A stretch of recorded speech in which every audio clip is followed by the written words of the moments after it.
What is up, everybody? Week 5, it's upon us. We're a third of the way done with the regular season. It's going by too fast. Joined as always, Todd, Nick, and Q. What's up, boys? What's going What's on? up? Another week. Got everybody We've stuck at survived. once. Yeah. Yeah. Bounce back week. Now, it's kind of been a weird, slow week, I guess. Not really a whole lot of line movement from, especially up at the top. I think everything's pretty much stayed around what it opened at. Tight lines this week. Getting right into it, and I apologize if our website has been down. We are working on it, trying to make it better, but while also trying to get it back live. So hopefully they'll get that figured out. Anyways, Oklahoma State, Kansas, starting off, both teams coming off their first loss of the season. Oklahoma State is 4-1 in their last 5 matchups against Kansas State here. Projections have this one a tight one. I actually laid it with Kansas State earlier in the week. Just not buying into this Oklahoma State team. I think K-State has a lot more to play for and to bounce back here. Despite Avery Johnson just not looking as good as what he was hopefully coming into the season like he would be. I think Big 12 race is still out there for him, but not so much Oklahoma State. They can't figure out the run game. Ollie Gordon has struggled really badly. Q, I'm going to go to you. What are you doing in this one?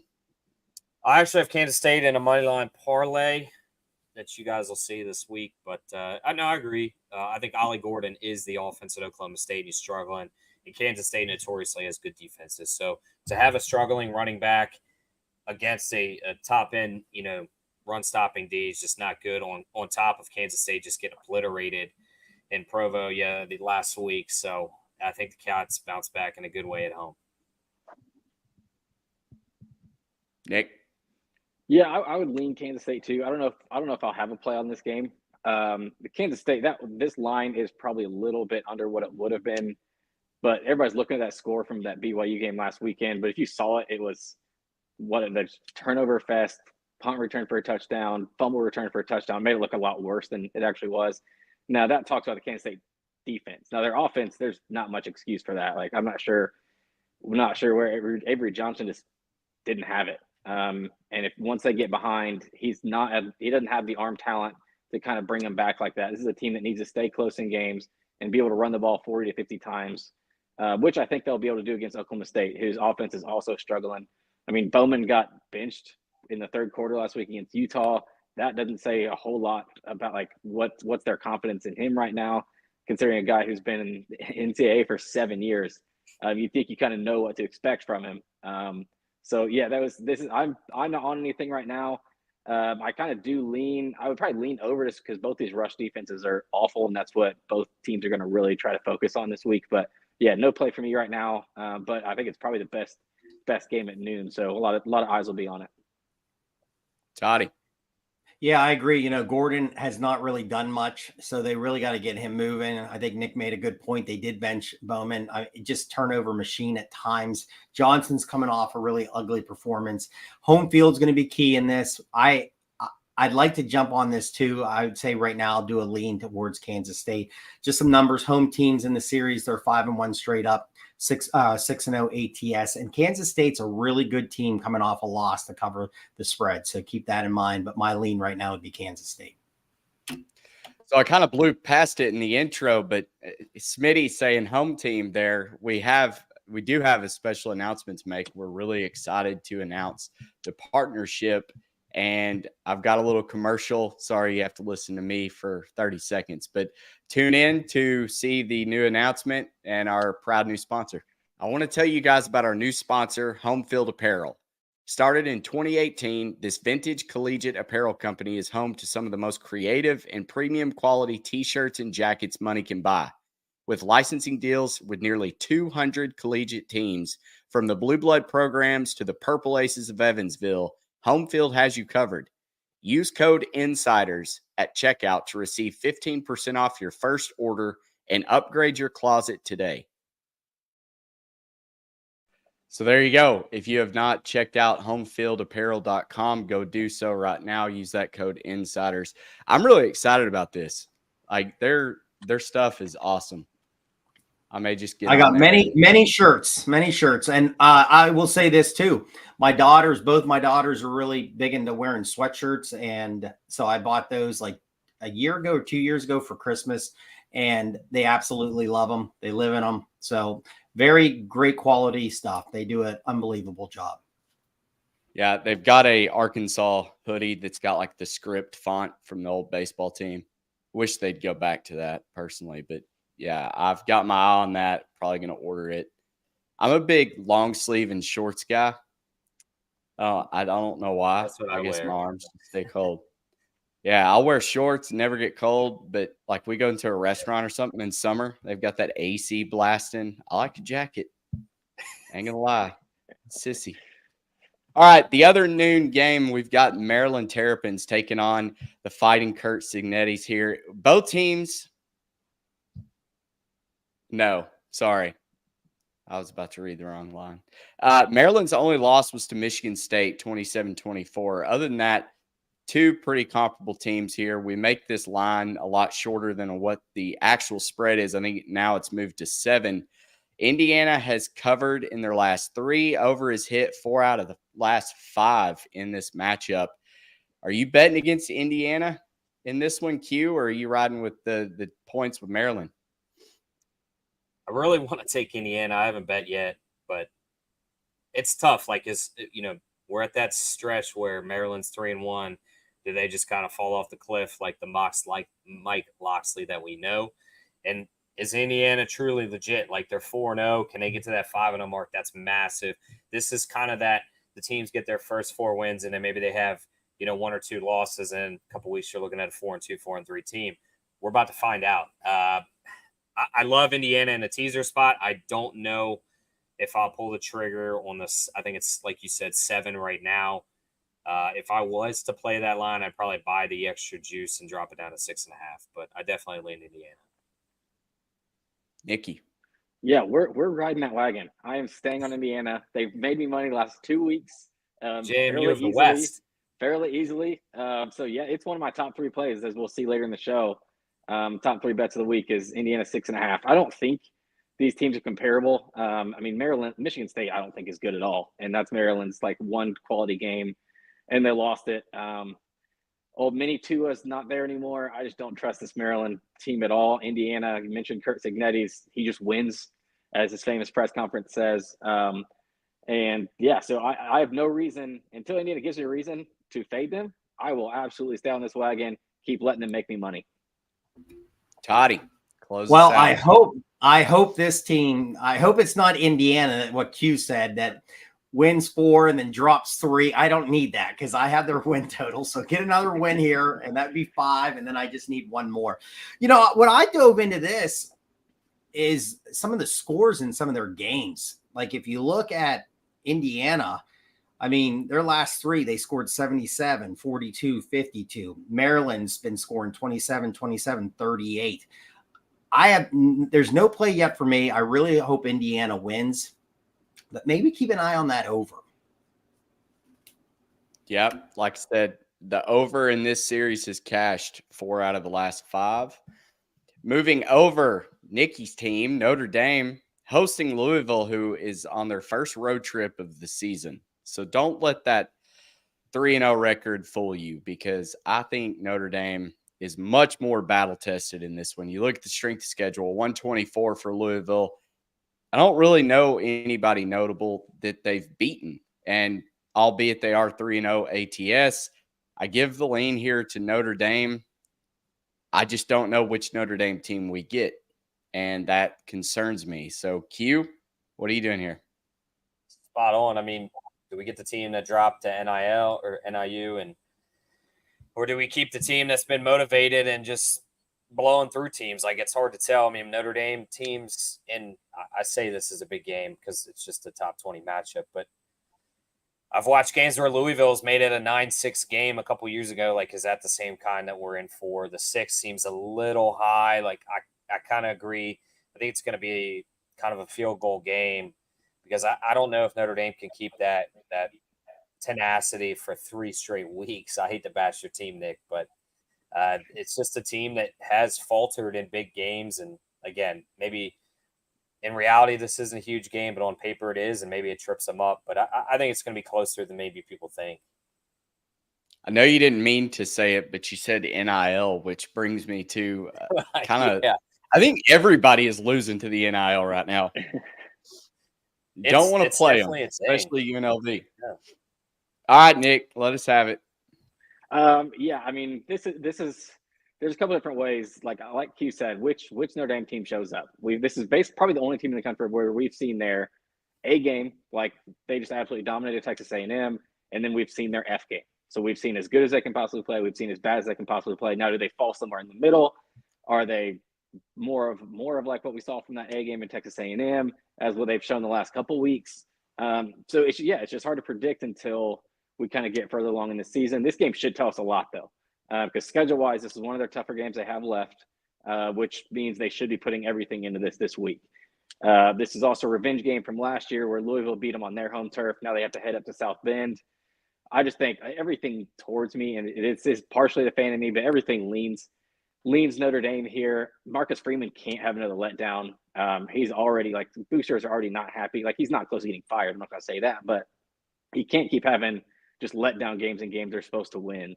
So yeah, I lean Notre Dame here. 6 is probably pretty close to spot on, especially in a game that's probably going to be pretty low scoring. Both teams are going to try to keep it on the ground. Jeff Brom does scare me with Louisville. He's a very good game planner.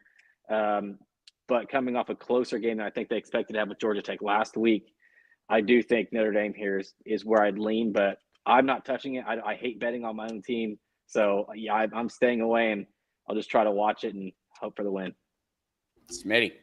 Yeah, I was not going to show up today because Grissom promised me some new merchandise, and I still have not got it. So I wasn't going to come on air, but hopefully it's in the mail, and the deal will be fine. So now, this one, it's always tough when I have a play on Notre Dame, because then I'm like, Nick's going to really analyze everything I say about his team. So I'll just tell you. I think. Right or wrong. That's I know. I know you will, Nick. I think the injuries with the line is concerning a little bit. Leonard's not really pushing the ball down the field. He is using his legs right now, running, having some big games here. I think Louisville is a quick kind of strike team, like some quick slants and everything too. So you're going to see this in a little bit. This did make my card. Wins could be double digits. I gave it out with the Texas Tech Arizona State game last week. When it's over 10 miles per hour, there's a pretty good percentage on the under. So I'm looking for a tight game. I think Notre Dame's going to win the game. I think they're a better team, but I'm hoping it's a low scoring, run the ball, tick, tick, tick. Let's get out of there with a close game, but a low scoring game. Sean, thanks for tuning in. Same, Smitty. What are you talking about? You should be able to hop on and talk about the Arkansas Razorbacks, all the merch you have now. All right. Texas A&M is won and covered 4 of the last 5 here at Jerry World. Arkansas and A&M both coming off really ugly wins, though. Auburn 24-14, Bowling Green for Texas A&M 26-20. Y'all hear that? Yeah, what is that? That's dogs. Yeah, well, tell your dog to stop talking. Everyone in the Oklahoma drill under there. Yeah. This is going to be the last time that we play in Arlington, so this will I guess A&M's going to roll off our schedule. We'll start playing home and homes. Kind of bittersweet here. We've not really – it hadn't been good to us here lately. But I don't know. Arkansas has yet to put together a 4-quarter game. We saw – I guess you can't really count UAPB. We saw a good half against Oklahoma State. We saw a decent third quarter against UAB. We saw a good fourth quarter against Auburn. Now, if they could pair it all together and beat this Texas A&M team that I think is lackluster, and matter of fact, I think it's laughable that they're still in the top 25. That being said, Q, I know betting on the Hogs for you has not been good, so you probably won't have a bet here, but what are you doing? Also, I will say that plus 10.5 that I got for the early line a few weeks ago, that's looking really good because I think this thing's going to close around 4. Yeah, that was a good line. Look ahead for you. I'm going to stay away. Anytime I bet Arkansas, they let me down. So they're kind of like the Penn State for me that I'm finding out. Anytime I bet Penn State or Arkansas, and I go against them, they either win outright or whatever the situation may be. Or if I tail that team, then they always shit the bed. So I'll just stay away. I do think it's going to be a competitive game. I don't think it's going to be a blowout by any means. I think A&M is going to be up for it. I think Arkansas is going to be up for it too. You know, it's typically they've had pretty decent matchups, at least in the first half, and it's kind of gotten away in Jerry's world there. But I'll be looking forward to watch it, and should be a good old Southwest Conference rivalry game. Nick? Yeah, not much on this game, honestly. I don't know what to expect. Like you said, I don't think either team has played a full 4 quarters yet. So it's kind of tough to mention Arkansas. A&M's kind of the same way. They have been more explosive, though, since switching quarterbacks. So that would make me lean towards A&M winning the game. Now, I do think it'll probably stay close. That spread's probably about right. I would expect it to, like, if I would have made this before the lines came out, I would have guessed somewhere between like 4 and 7 A&M's way. But yeah, so it's also like, I think Texas A&M has a better defense here, which makes me lean them just because I don't know if Arkansas can really stop everything that A&M does. They probably have more weapons also than anybody Arkansas faced this year. So yeah, I would lean A&M, but no play here from me.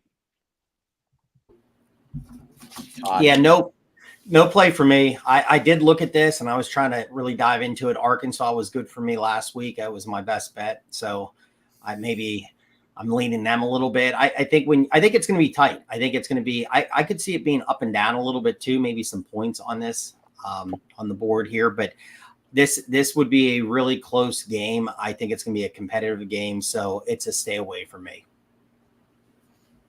All right, moving on to the team that Arkansas just beat. Auburn hosts Oklahoma, and I don't understand this line. I feel like it's kind of like a trap game by the book here. Sean says Arkansas has played better football than A&M. They just need to not beat themselves. Agreed. They always do. That's welcome to Arkansas. Hogs gonna hog. Oklahoma coming off a loss to Tennessee. Both lost at home. I don't know what's up with this line. Again, I feel like Oklahoma should be just an auto bet. I feel like benching Jackson Arnold gives them the best chance to win. That kid looked good. He kind of reminds me of like a Bryce Young, Kyler Murray type player. I think he's going to be able to do good things. I don't trust Hugh Freeze in the fact that this locker room, he kind of threw all of his players under the bus. Now he's getting into it with Bo Wallace and all this Twitter beef. Like, I don't know. But I don't know anything about Auburn right now. I have zero confidence in them. Have a lot more confidence in Brent Venables in Oklahoma to show up, flex their muscle on defense. They've got a better defense than Arkansas. Their offense may not be as explosive, but I feel like they can get it right here and cover this short number. Q? Yeah, I'm with you. I'm with you. I think Oklahoma's defense is playing really well. Auburn's offense is lackluster, so that's obviously good for the Sooners. I think it's a good bounce back spot. You know, they played up last week against Tennessee, kind of, you know, let down, especially on the offensive side of things. You've got to think that unit's going to be, you know, more focused this week against a very beatable, you know, SEC team. This is where Oklahoma wants to kind of make its case as a SEC matchup. Hey, we can be here. We can win these games. And typically Auburn is kind of one of your better SEC and conference teams. So I think they look for that. And then the Hugh Freeze drama with Bo Wallace going back and forth. Again, he pretty much said, yeah, it's not because of me we lost. It's the team, and kind of domed him out individually. And I got to imagine as a head coach, like there's a line between saying things in the locker room and then publicly to the media to then have to go back to your team and be like, all right, boys, let's rally up together and let's get this win. Like that's a tough spot to be in because you just publicly bashed them. So I think Auburn at home it's just Oklahoma's going to be too much for him. He didn't like your take. Apparently not. Yeah, I haven't played it yet. But I'm probably going to be on Oklahoma. I think the worry here, I think this line is based on Jordan Hare for Oklahoma having their freshman quarterback. His first ever start is going to be in Jordan Hare, which is not a fun place to play, whether Auburn is good or bad. That place is going to be full. It's going to be loud, especially what they want to welcome Oklahoma to the SEC first time coming there. So I think that's why this line is probably so low. unless we're missing things. Oklahoma has a lot of injuries as well, so that kind of hurts. But I think what kind of separates it is Oklahoma's leading the country in takeaways, and Auburn just cannot stop turning the ball over. So Oklahoma's get their fair share there.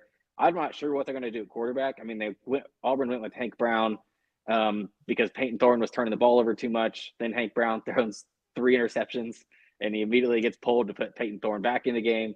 So I don't know what they're going to do at quarterback. They might end up doing something like they did a few years ago and find a receiver to put in there that can just run because that might put him in a better place. But yeah, I'll probably be on Oklahoma here as well. I just haven't played it yet. And really not sure why, but I will probably be on Oklahoma by the end of the day today. Yeah, it's right around the board here. I have not played it yet. I do like Oklahoma in this. I think the defense travels. They have a great defense. Nick just said it down in my notes. Which quarterback are they going to play? Both of them are turnover machines at Auburn. And, I think what Nick said there too, it's their first road trip of the year. So I think, and then you add the new quarterback in. So I think that really goes with this line. But looking at their schedule with Auburn, they beat Alabama A&M at home. They beat New Mexico at home. Okay, well, those two teams not very good. And then they've lost to Cal and Arkansas. So the two teams that are really good teams, I'm not saying really great teams, but they're better teams, they've lost to. So I think this fits well for Oklahoma. I think defense will travel. They do have injuries, like Nick said, but I think I'm going to be on board with you guys too. I think Oklahoma gets the win here. All right.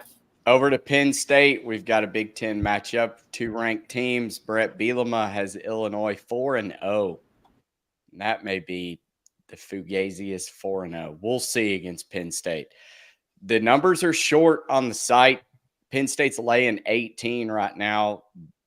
Penn State's won 4 of the last 5 against Illinois. Do you think that trend continues and Penn State just waxes them like the odds makers think? Or does Brett Bielema have one more cover in him? Tight line. I got this at like a 17 to 21 point game. Penn State's no doubtly going to win this game. It's a whiteout. They typically don't lose their whiteout games unless it's against Michigan or Ohio State. And they gave Illinois and Bielema gave Penn State bulletin board material, kind of making fun of the whiteout. So that's to me, it's a cardinal sin. You don't do that. You don't give teams ammunition. And like you said, it's a fugazi 4-0. I thought they should have lost last week. They escaped Lincoln with a win, and here they're going to catch their first loss. And again, it's a tight line. That 18's tight. It's going to be 17 to 21. And beat Kansas, which I felt like Kansas probably should have won that game. But well, I'll say Kansas is looking wonders. But I do think that bulletin board material was slightly taken out of context because the clip, everybody left off like the first 10 seconds of the. Well, yeah, it took off the first 10 seconds of the clip where he was talking about the time he had spent there and how much he enjoyed it. But Nick, what do you make of this game? Yeah, I'm with Q. I'm not going to play a side here. I would lean Penn State. But I'm high on this Penn State team. I think they've kind of figured something out offensively with Drew Aller actually being able to throw the ball downfield. I really do think they figured it out, and this is just especially an athletic mismatch, in my opinion. However, I think the Illinois offense has been, a little bit better than I expected. So I have a lean here for this game, and it's actually the Illinois team total with it only being set at 13.5. I think we even could get an easy backdoor here, maybe in the third, like late fourth quarter. We know Franklin loves to hit those spreads, but I do think Illinois could be late. Like they've been pretty good offensively, better than expected. So my lean here is team total over 13.5. It probably moves before the weekend. So this is probably going to be another one that I jump on tonight. Yeah, these are one of those when you see the spread for the first time, you're like, there's no way, because Illinois come off a big win, and you're like, man, they'll compete. My good friend Dr. Brent sent right away. He went to Penn State, diehard Penn State fan. And he's like, I think that's way too many points. I'm like, what is it? And I was shocked when I heard it. I didn't think it was going to be 18. I really didn't, because I think this Illinois team, again, we said it last week, they've been balanced. You always think of them pounding the ball. They are throwing. The quarterback, I think, is really good. I think he's a good quarterback. My thing is, and Q said whiteout, that's a tough place to go. During any time to Beaver Stadium, then you throw the whiteout game into it. It's extremely tough. I think, though, what Penn State team's going to show up. We saw a really good Penn State team against West Virginia.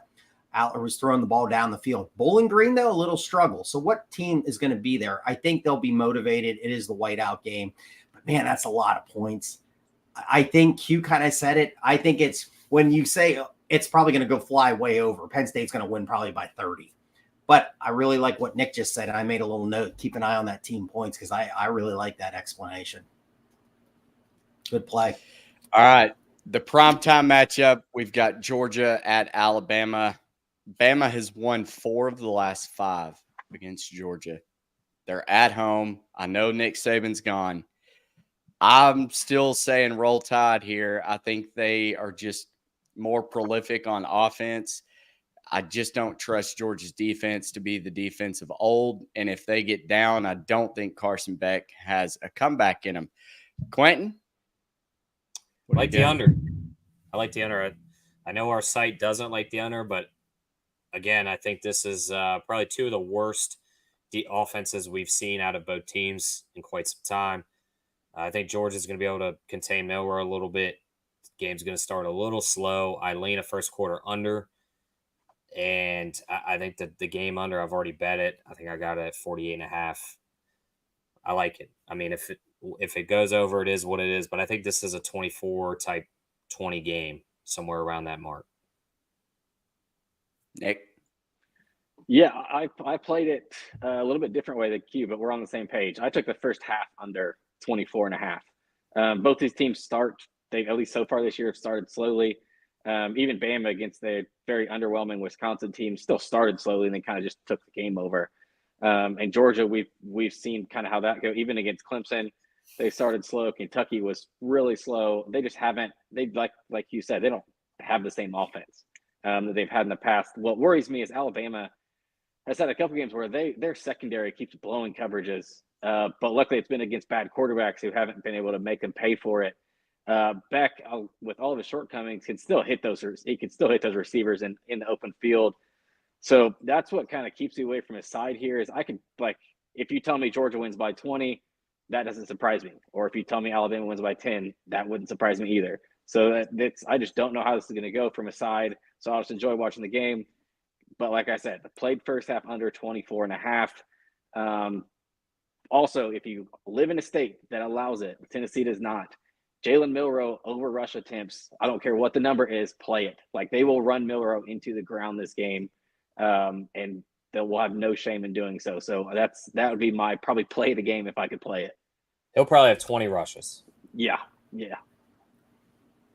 And I think this is this spot with the quarterbacks too for the Heisman. I think if one of these quarterbacks really have a big game here, this is really going to put them up there on the board here, maybe to win the Heisman. So keep an eye on that. But no, I agree with the Milroe. I agree with both what they just said there. Q said that on the recap show earlier in the week about the 48.5. I think that's a good play. I like the first half under 2. I think it's tough for the side. I really do. I kind of lean a little bit with Bama home field. I don't know if I'll take any of that. If I play anything here, I'm probably taking one of those. And I think we've given it all out the first half game. So let's jump on that under and hopefully it's slow. So, but I think that's the play where I'd probably go in the direction I want to go. And to Smitty's point here, Carson Beck 14-1 on DraftKings to win the Heisman. Jalen Milroe's plus 700. If you like Georgia in this game, it would probably be worth it to go ahead and bet a little bit on Carson Beck to win the Heisman. Yeah, I think that's cut in half for sure. Yeah, it's a really good point. Good job, Smitty. All right, and the get-out game late at night. Arizona Wildcats coming off a bye to take on other familiar foe in the Pac-12, now both in the Big 12. Utah's won 4 of the last 5.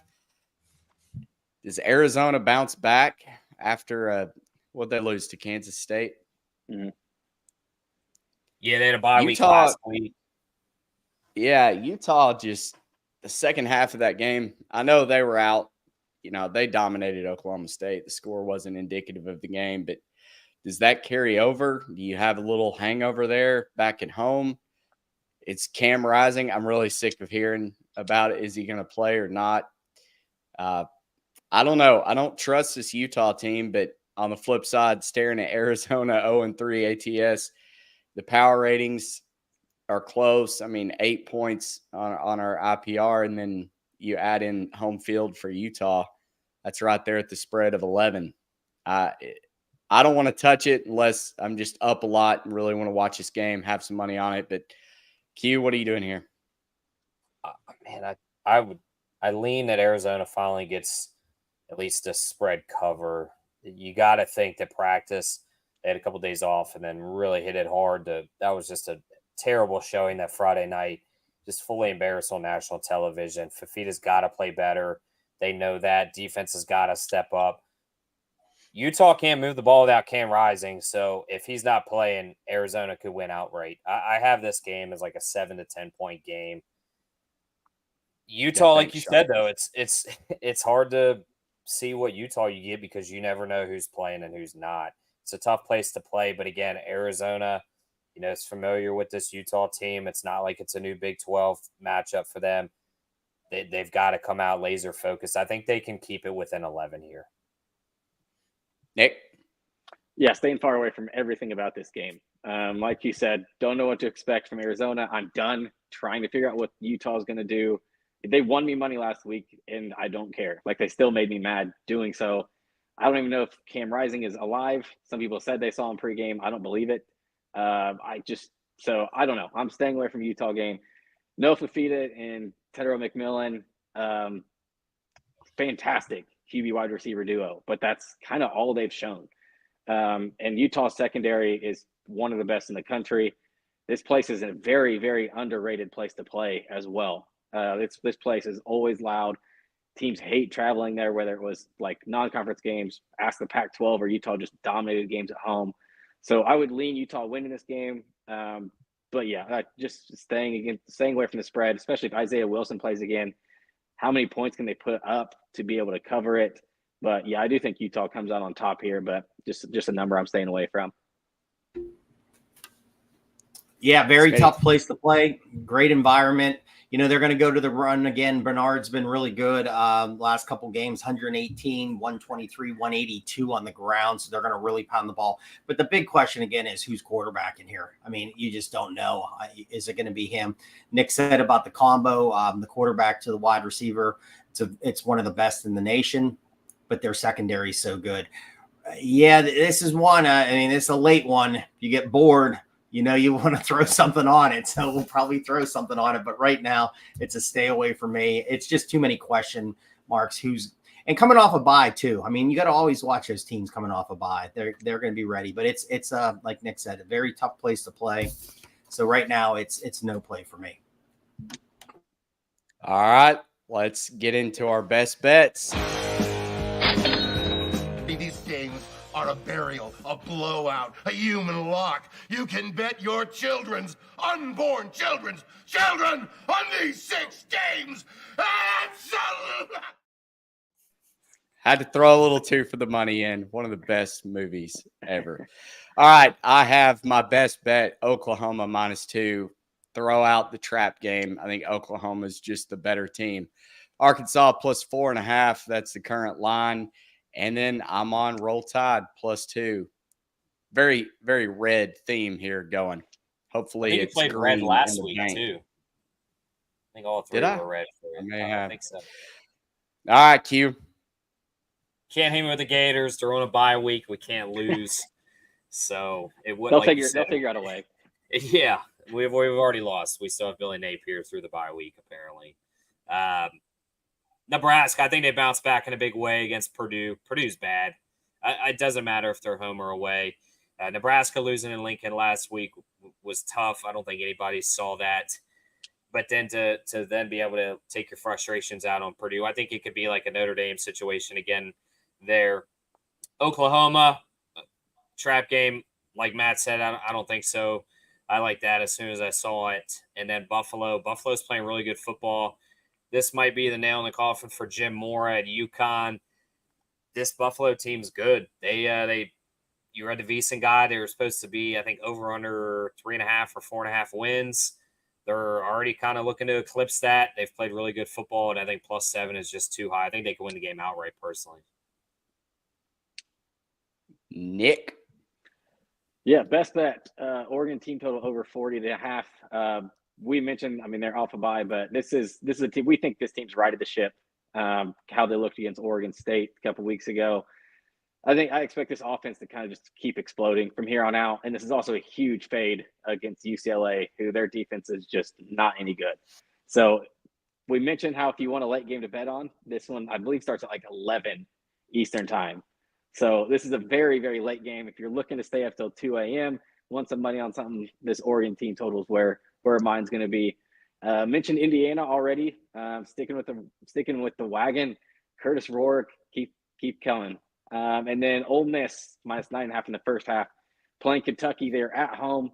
I think Kentucky is more of the team we saw against South Carolina than the team we saw against Georgia. That was just so much kind of home field. Everything was hype and adrenaline.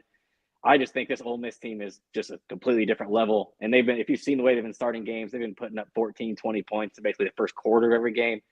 Don't see how this Kentucky team, even with a decent defense that Kentucky has, I don't see them being able to keep up here or score enough points to keep this within double digits in the first half. Well, I know that. A little Lou Holtz there. All right, Smitty, take it away. Yeah, let's go Baylor. I think it was 3 earlier in the week. This is one that, BYU comes in town. Big win last week against Kansas State. Baylor had a really tough loss to Colorado on a Hail Mary, and they fumbled going in to maybe send it to another OT here. So I don't like the hook, but I just could not leave it off my card. They're 0-2 on the road, but they're 2-0 at home. I think it's a good bounce back. I think they cover this. Like I said earlier, I just think Notre Dame, I think this game's going to be close. Hopefully it's low score and there's a little bit of wind. And then why Old Dominion, Bowling Green, I went with under 51 again. If you look on covers right now, they have anywhere from 13 to 15 miles per hour winds. I like that over 10. Old Dominion, if you look at some of their scores, they're not scoring a ton of points. So hopefully this one can hit under the 51. That's my best bet for the weekend. All right, let's try to repeat last week. 11-1. We'll try to go undefeated. As always, this is for entertainment purposes only. Problem gambling? Call 1-800-GAMBLER. Good luck. All right. For Todd, Q, Nick, and myself, thank you all. Looking forward to a good week 5 slate. Cash some tickets. And until the recap show next week, have a good weekend.